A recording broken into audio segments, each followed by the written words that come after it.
वालेकुम रहमतुल्लाहि व बरकातुहू। क़िबला हज़रत मुफ्ती साहब, उम्मीद है खैरियत से होंगे। अल्लाह पाक आपको सेहत कामिला अता फरमाए, अल्लाह करीम आपको दराज़ी उम्र बिल खैर अता फरमाए। अच्छा हुज़ूर, एक मसला था कि एक दोस्त सऊदीया में होता है और उसने 10,000 रुपए के रियाल खरीदे हैं, तो अगर वो 10,000 रुपए के बैंक से लेता तो उसको कम मिलने थे, लेकिन उसने किसी लड़के से ले लिए हैं तो वो ज्यादा मिले हैं। मतलब ऐसा उसको खरीदना जायज है या नाजायज है? रियाल 10,000 पाकिस्तानी दे के उसने रियाल लिए हैं, तो अगर वो बैंक से लेता तो उसको कम मिलने थे रियाल, वो कटौती ज्यादा करते हैं। उसने किसी लड़के से ले लिए तो वो ज्यादा रियाल मिल गए, तो इसमें हजूर शरई रहनुमाई फरमा दीजिएगा भी ऐसा करना जायज है या नाजायज है। अस्सलाम वालेकुम रहमतुल्लाह।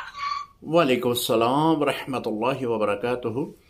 सऊदी अरब से भाई सवाल कर रहे थे कि किसी शख्स ने 10,000 रुपये के रियाल ख़रीदे हैं। ये रियाल जो हैं वो ओपन मार्केट से ख़रीदे हैं, यानी किसी शख्स से ख़रीदे हैं, बैंक से नहीं ख़रीदे।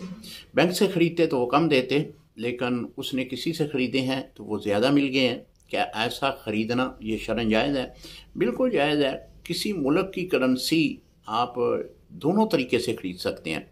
अगर बैंक से ख़रीदें तब भी ठीक है, अगर आप ओपन मार्केट में यानी किसी से फ़र्दन किसी से आप लेते हैं तो उसमें भी कोई मज़ायका नहीं है। अगर भाई ने इस तरह रियाल ख़रीद लिए हैं तो शरन इसमें कोई मज़ायका नहीं है। अस्सलामु अलैकुम रहमतुल्लाहि व बरकातुहू।